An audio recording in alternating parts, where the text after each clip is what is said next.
Our guest today, Henry Pollock, played one rugby match for England, scored 2 tries in 31 minutes, and now he's a British and Irish Lion. If you watch his highlights reel, it will make your jaw drop. He uses confidence. He could be rugby union's next big superstar, and he loves a celebration. In short, he's the personality that the sport has been crying out for, with the game to back it up.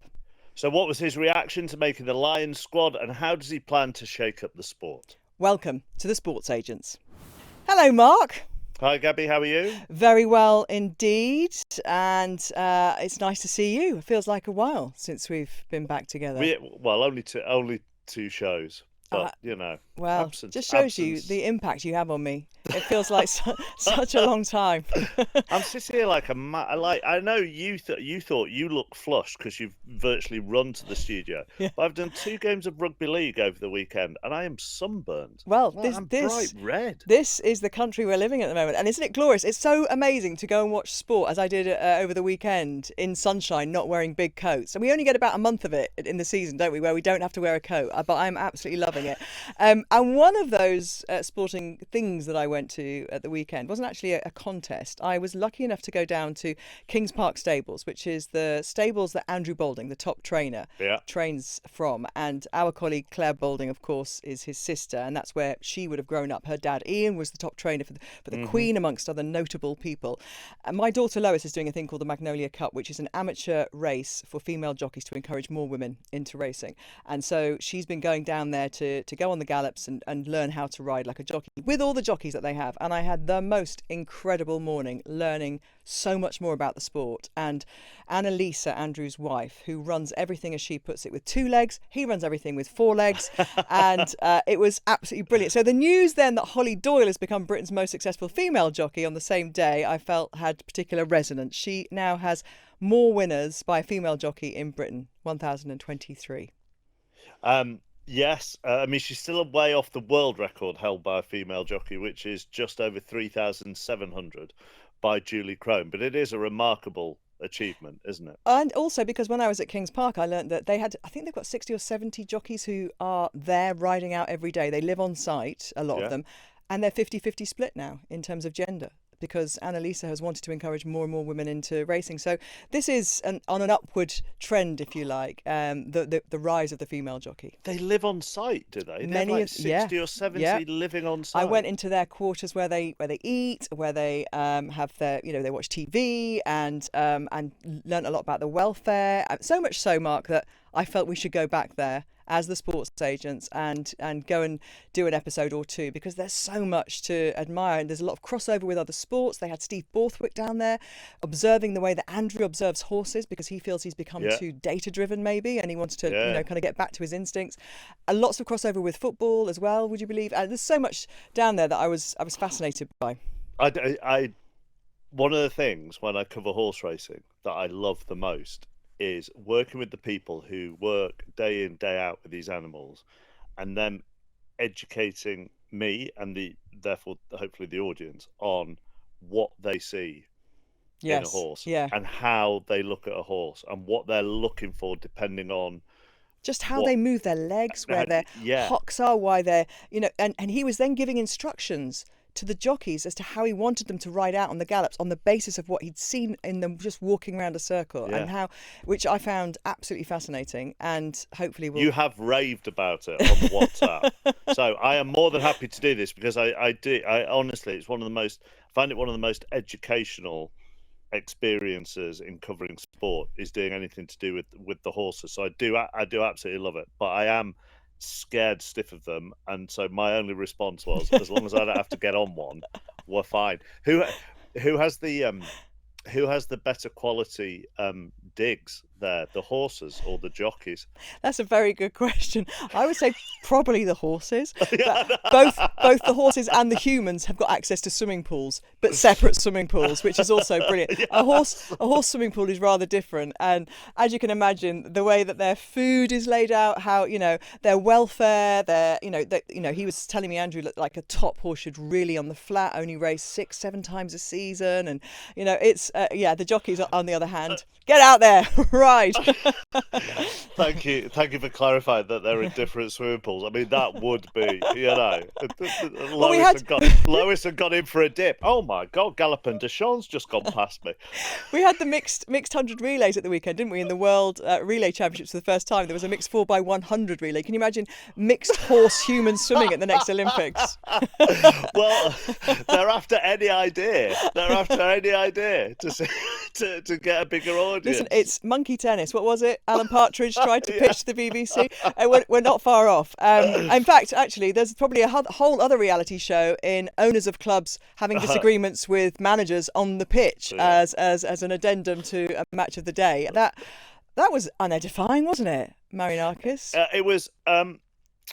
Look, it wasn't the best look, was it? Really, with Marinakis coming on to have a go at Nuno and the club's medical staff over what was really a botched substitution. They said that Awini was fit to continue. By the way, this was in the second minutes of stoppage time of the second half. It wasn't like there was 20 minutes still to go here. And interestingly, Awini had injured himself clattering into the post when subsequently the offside, one of these, you've got to wait and delay the offside flag going up. So the move was offside anyhow, and he'd injured himself then subsequently because the flag hadn't gone up. He clattered into the post. He was lying behind the goal. The medical staff obviously said something to him. He must have said he was all right to continue. They put the thumbs up. Nuno Espirito Santo made a substitution. When you make substitutions in football, you're allowed 5 subs, but you can only do them in 3 windows.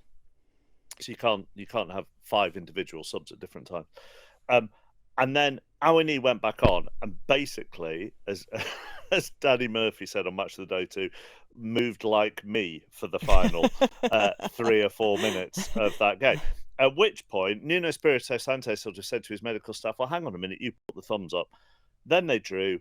Marinakis comes down, and all hell breaks loose. To me, it said a few things. One, they've got an owner who cares, and we've seen that before. Now, is it unedifying to go onto the pitch and shout at people when you're the owner? Yes, probably. But they've been pushing for Champions League. To work against Marinakis, you go, well, they've qualified for Europe anyhow. And the other thing I think it shows for us all is in the chaos of a sporting event, how hard it must be sometimes to keep a clear head and communication. So I do have a mistake was made. We all make mistakes all the time. A mistake was made. They've still qualified for Europe. And the other thing that I thought was brilliant, I thought Nuno Espirito Santo handled everything immaculately, as he always yesterday. does. And some of the voices I've heard this morning saying, he's well within his rights perhaps to turn around and go, don't treat me like that. There's plenty of people who'd want me to go and do this job for them. And does that relationship, perhaps what we saw on the pitch, is there more of that going on behind the scenes than we perhaps see? Because you wouldn't feel that he would talk to him like that for the first time in public, would you? That I imagine his ways of communicating aren't how our bosses talk to us. Well, it depends which company we're talking about, Gabby. Some bosses talk to us differently to others. It certainly perhaps is getting a lot more airtime because of what's going on in the title race. It is all down to those European places, isn't it? And it is getting very tense there, of course. And of course, the other debate that just keeps on going on is that neither Spurs nor Manchester United should be playing in the Champions League next season, according to Arsene Wenger, which is for another day, perhaps, because we've got loads to get into today. Yeah, I'm not even rising to the Europa League Tottenham Manchester United thing at this stage. So moving swiftly on, catch up with all episodes of The Sports Agents on Global Player, or wherever you get your podcasts. Hit subscribe or follow, and don't forget to rate and review. Next up, it's the man of the moment in rugby, the back rower for England, Northampton Saints, and now the British and Irish Lions, Henry Pollock. Henry Pollock, welcome to the Sports Agents. It's a bit surreal for me that you're sat here because 2 years ago you moved into a house with my son Ruben as a kind of first-year academy player at Northampton Saints. And now I'm looking at you sitting here as a British and Irish Lion, and a rise in sporting terms, which I just don't think there's anything comparable. It's been quite the ride. Has it settled anywhere yet, that news? Well, thank you for having me on. And not really, to be fair. It's been, yeah, as you said, the last 2 years it's been mad. They've come so fast. And yeah, I've just been enjoying my rugby, and yeah, the last 12 months has been, yeah, it's been mad. If you said at the start of the year that I was gonna be a British and Irish Lion by the end of the season, I probably would have like chopped your hand off. But no, yeah, it's been cool, and yeah, I'm just taking it step by step. Does it? This could, because of Gabby's relationship with you. Then this could end up as if you're being interviewed by your stepmom and stepdad. Really, does it? And also, as Gabby's pointed out, we're kind of dressed identically. So I'm really. I mean, obviously, there's 30 years difference between us, so I can only apologise for that because you're carrying off really well. And We do look good though, don't we? So it's fine. we do. We absolutely do. We'll Yeah. make sure this is clipped up and put all over social media. Have you? Enjoyment is the key word. Are you enjoying absolutely everything about how your career has gone over the last 2 years? Because some people lose the enjoyment in sport. Definitely, that's one of the things I always talk about is enjoyment, and like the reason you play the game is because you love it. You love playing with the boys you play with. You love the atmosphere. You love the nerves before the game. And yeah, you want to enjoy every moment because you really don't know what's around the corner. But not everybody does, do they? Because some people get into that situation, that kind of dream to be a professional, to get yourself that contract, and then things don't quite work out, or it's not quite how you thought it would be. But for you, it just seems to have been the dream in terms of how it's worked out for you and the opportunities that you've taken, you've grasped with both hands. One of the things about your personality that a lot of other senior players have kind of commented on, that kind of annoying part of your personality, that nature that you Thanks, can, Gabby. Yeah, annoying would be it. that you can demonstrate so beautifully on the pitch. You didn't feel you had to kind of, dilute it at all. You didn't go into a senior environment and think, I'm going to just, sit on the back row. I'm going to be quiet for a couple of years. You carried on being that player that was attracting the eye at an under-18s level. Yeah, I remember coming in, and I was chatting to Den Hartley before kind of getting signed and coming in, and he said, first day, go and sit at the back of the change rooms, and if they tell you to do anything else, tell them to F off. So that was some mad advice from him. But no, yeah, I don't want to change who I am for what kind of environment I'm in. I want to be my unique self, and if that, as you said, is being annoying, then so be it. But yeah, I'm just loving my rugby at the minute, and yeah, Northampton Saints is home for me, so they'll probably say I'm annoying, but I'll probably say they're annoying as well. So it works But together. when I say that with affection, because Yeah, obviously you've gone in and had to back it up, right? If you're going to talk the talk, you've got to walk the walk. 100%. Yeah, if you're gonna be cocky in training or do these big moments behind the scenes, and you got to be able to go on the pitch and be able to do it in the big stage. So yeah, hopefully I've done that, and if not, then I am just that annoying person who can't back it up. That would have been awful. Yeah, that would have been bad. And did you tell anybody to F off on that first day? No, not the first day. Right. No, I didn't. No. I remember there was a moment last year with Courtney that and it was probably like a Monday session, and I remember getting the ball and like kind of handing him off on like a kind of Monday, like almost like a touch session, and then kind of running through and then passing, and we scored. And then I remember him kind of turning around and saying, yeah, he was just basically like trying to square up to me and say like, if you want to go, we can go full contact type thing. And I remember that kind of resurrected me in the fact that he was like, potentially take a little tone down around the big dogs. But yeah, that was a cool moment, and yeah, you kind of look back with that fond memories, and I guess it's kind of made you the player I am now here. Do you feel like you've been gradually introduced at every level, or your first training session with the Northampton men's seniors or whatever? Were you ready for it? Did you come off there thinking, my God, this is off the scale at another level? I remember kind of first coming into the How old were you?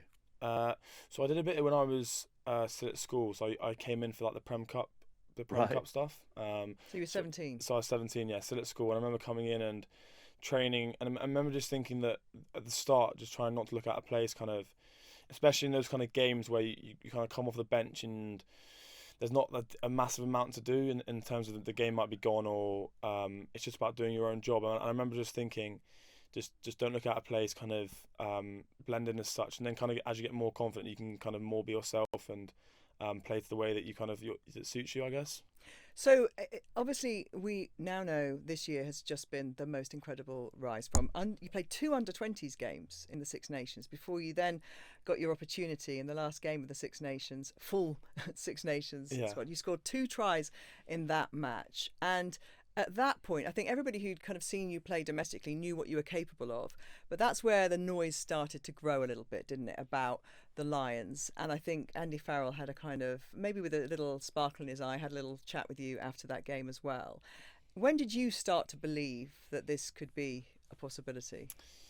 Yeah, I remember just obviously after kind of making my debut, that was mad, and then kind of seeing Andy after having a little chat with him was nice. And then I remember kind of going back in the Premiership, and I think after that try I scored at Sale, I think that kind of, listen, Rory Hutchinson at the club every day comes up to me, has been saying, has Andy texted you yet? Or he walks around the change room shouting lines. So he's been on it the whole time. But yeah, I'd probably say after that kind of the Sale game, I guess the kind of hype increased a little bit, and there was more people talking about it. But then I guess you don't really want to think about it. You want to kind of just keep playing well, keep proving yourself. And then I think after Leinster game, after that performance, that big win, I kind of believed that potentially this was going to happen. But then on the day, you never expect it. You know, you're hoping for the best, but expecting the worst. So then if anything in betweens. So you don't get too kind of over prepared or under-prepared.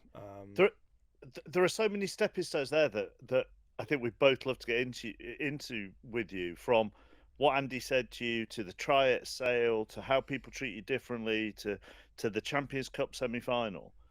But start by going into the England senior training camp for the first time. Did you walk in with the same confidence to the England senior training camp that you had when you were 16 and going into the Premiership Cup? Yeah, I'd say I probably was.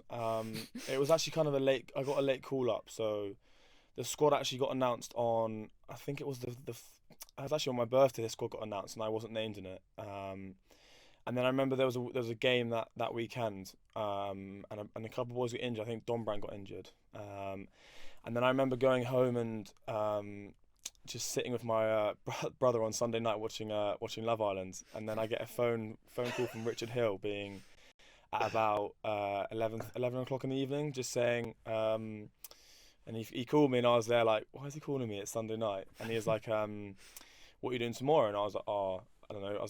We had a day off, so I was like, oh, I'm playing golf. And he was like, fancy coming to Girona? And I was like, yeah, I think I would. And then he was like, all right, I'll see you tomorrow. And then yeah, went back to Northampton, got my stuff ready, and yeah, went to Girona for a couple of weeks, which was cool. Yeah, that was cool, and it was a different kind of environment, and meeting all the best players in England. Was there anybody who intimidated you at all when you got into that England camp? Yeah, I would say I'm definitely intimidated by them.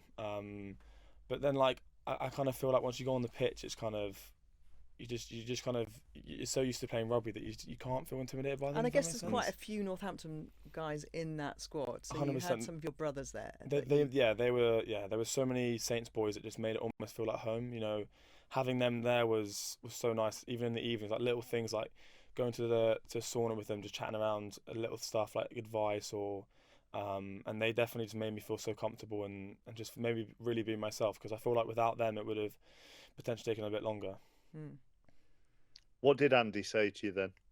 So it was after the obviously the Wales game, and we went up to some post-match stuff, and I think I sang my song. I got pulled in last minute to this like post-match function, and it was like all of the kind of the big dogs were there, I guess. And I remember they got me on stage and they were like, oh, it's your first cap, you have to sing a song. And I was expecting to sing it back at the hotel with the players.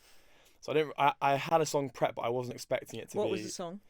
Billie Jean by, I don't even know who it's Michael by. Jackson. Michael Jackson.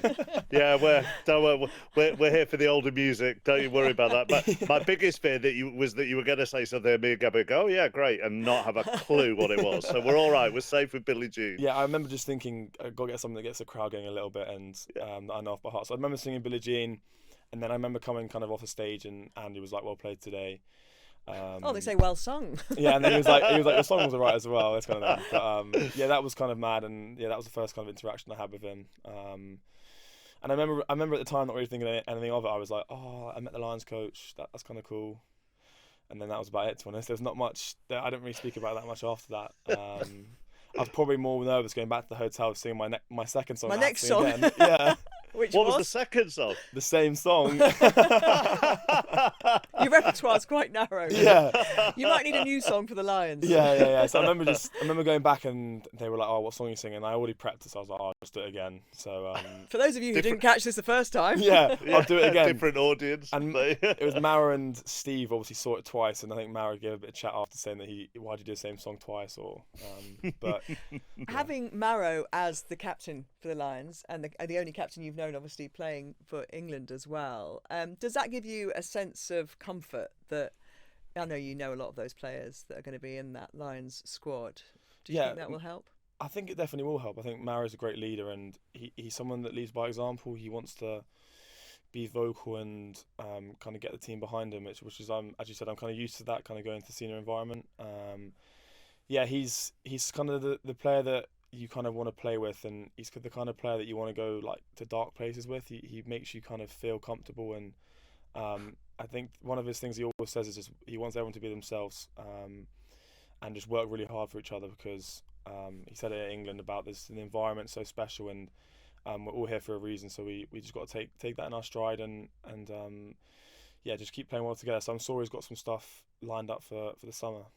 You when you talk about going to dark places with him, do you mean pushing yourself to your physical limit? Yeah, going to dark places, pushing yourself to the limit. The last 5-10 minutes of the game, instead of standing up and walking into position, you're sprinting into position because Mara's already there. He's already set. So he's someone that he leads by example, and you definitely want to follow him.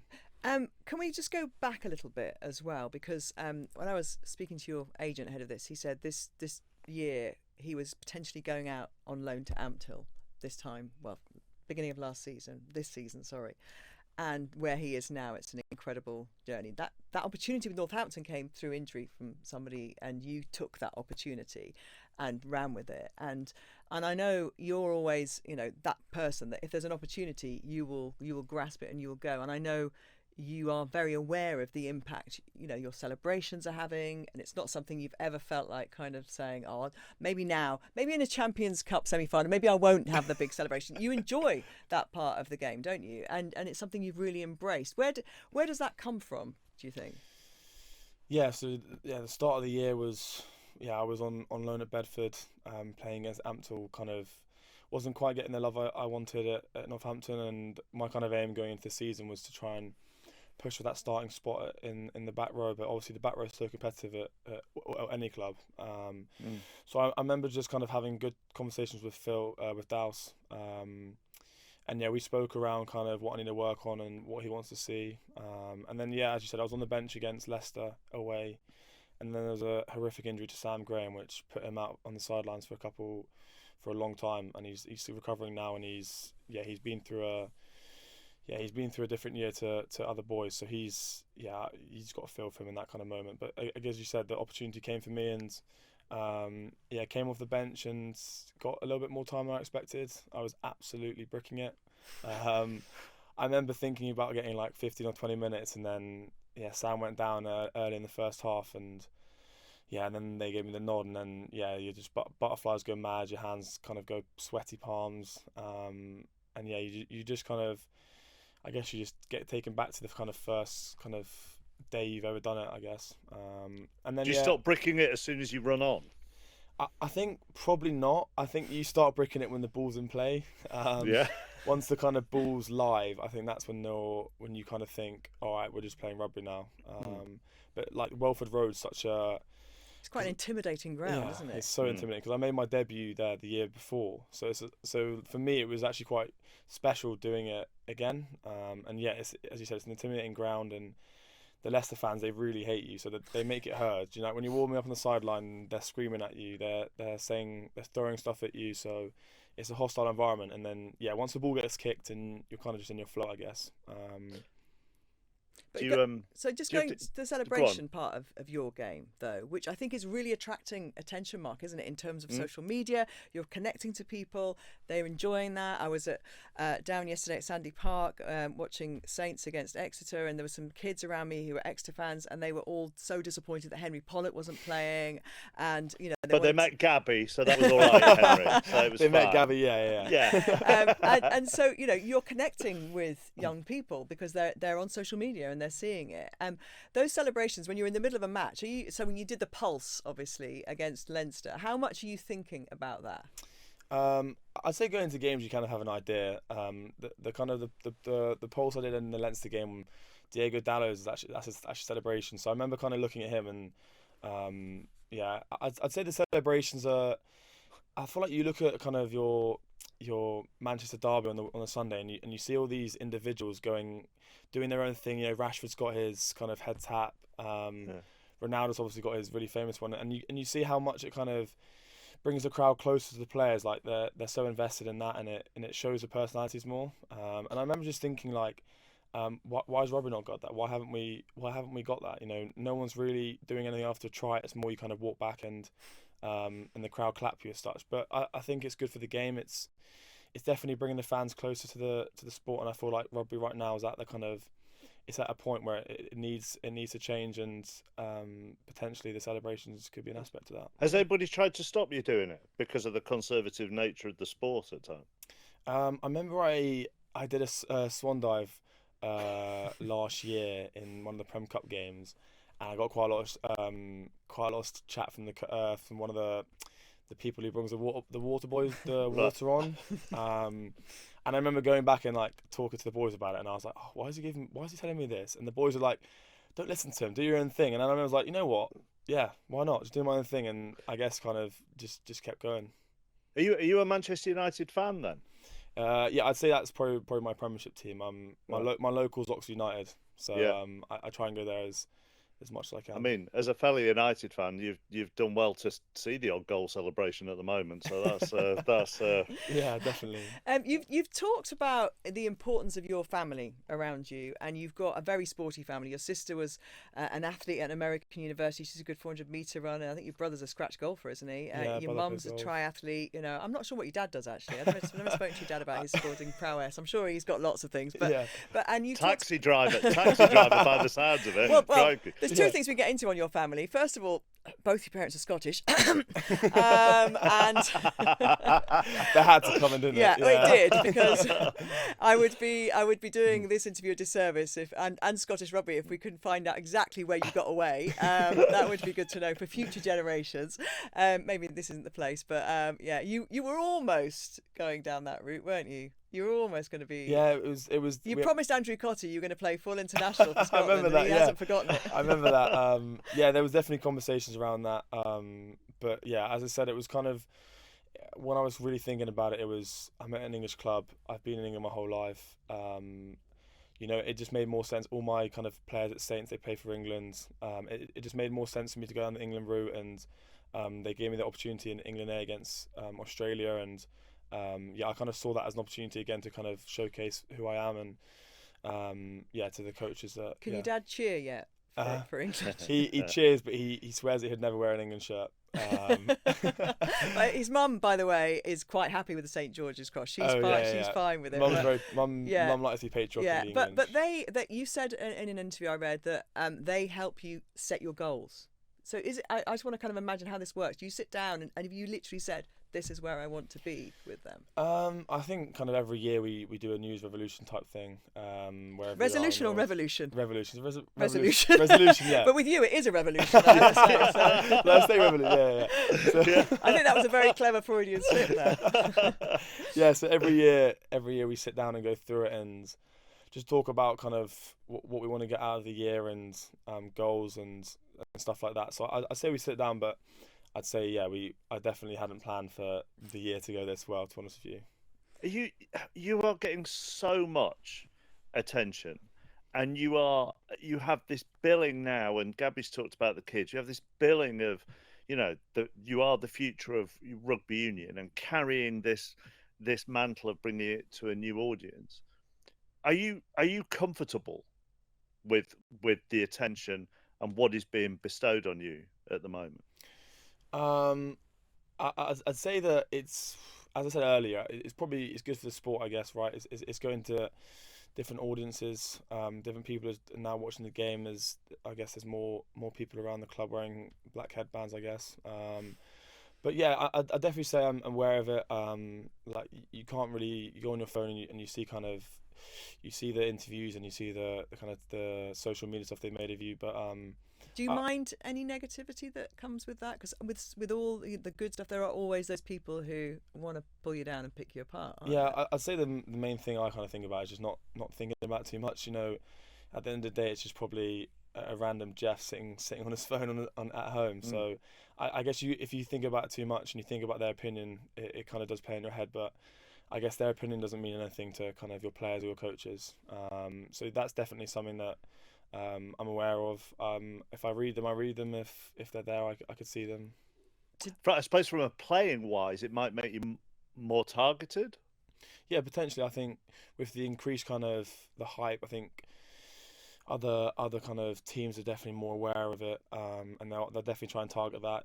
I'm probably not the only player that's each game at Saints were getting targeted. I think they're probably going to go after the big players in the team, and if that's me, then I kind of live off that. I guess I kind of relish the challenge, and I said every game's a new game, and it doesn't. I feel like as well with the hype as well. It's different because you could play really well on a Saturday, but then Monday morning the whole squad's forgotten about it, and it's about the next week, which is actually so.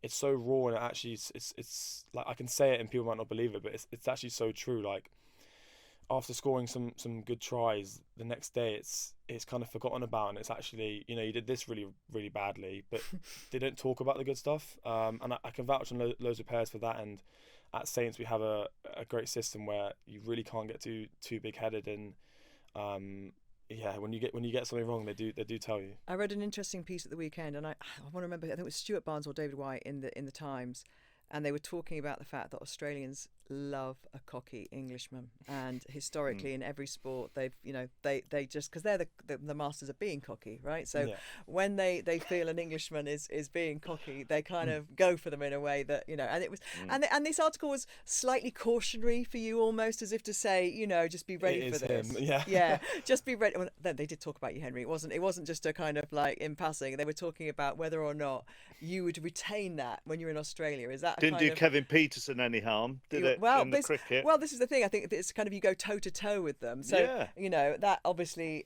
for Australia, they'll kind of enjoy this idea of this young upstart they will see who's got this different attitude. So is that something you're aware of culturally, that, you know? I'll probably... You could be big down under, is what I'm saying. You know.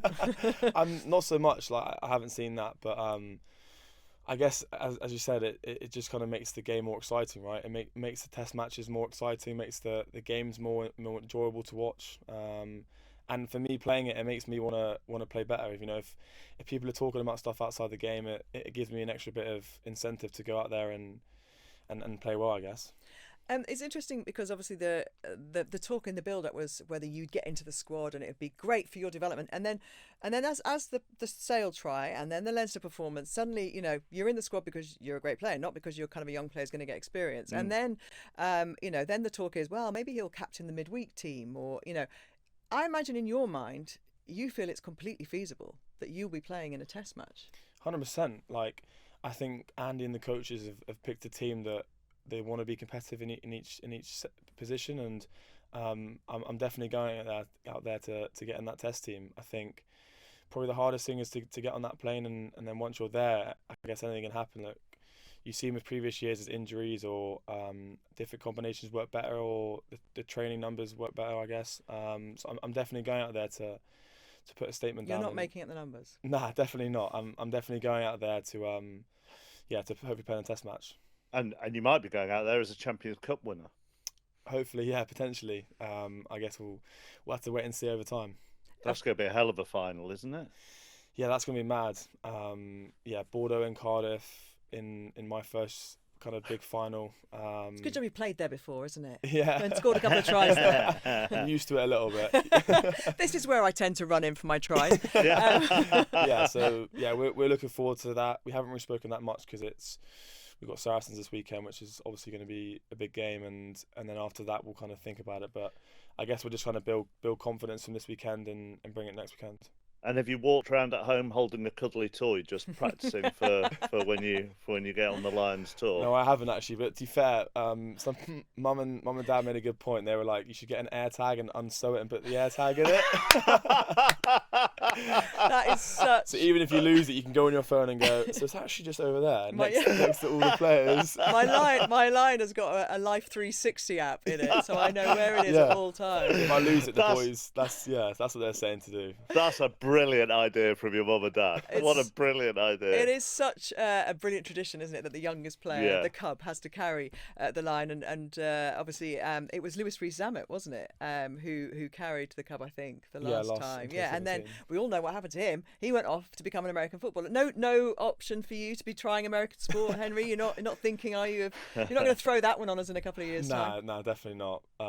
But you never know where the sport takes you, I guess. He also saw a great opportunity out there to go and change sport and do something different. And I guess only time will tell. But I'm not currently right now. I'm just focused on rugby. You want to change this sport in this country? Yeah, 100%. Why not? We want to make the sport the biggest it's ever been, and we want to make it so good, and we want to make people want to watch it. So It's been a joy having you on. Honestly, what a remarkable season, and have a brilliant summer, and hopefully we talk to you loads over the coming years. Each time we'll coordinate our outfits. Which will get more and more embarrassing for you. Just in case people aren't watching this on social media, she said that to me. Thank you. Henry, thanks so much for coming in. Really appreciate it. Best of luck over the next few weeks and into the summer as well. And the only thing that I think, obviously, the last 2 years of you being a housemate of Ruben's, poor you.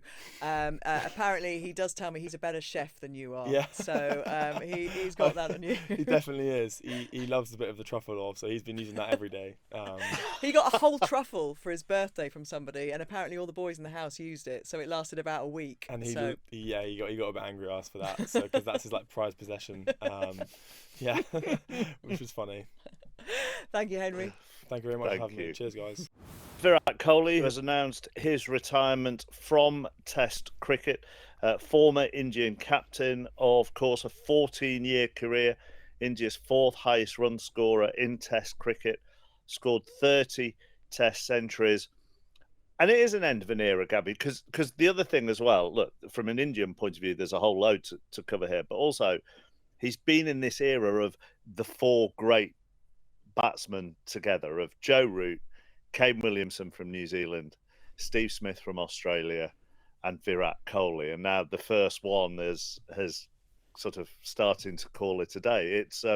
It is very much the end of an era. Is that analogous? I'm thinking of what's happened in tennis over the last few years. That kind of golden era where they all one by one, Nadal, Federer, Murray, Djokovic is the last man standing.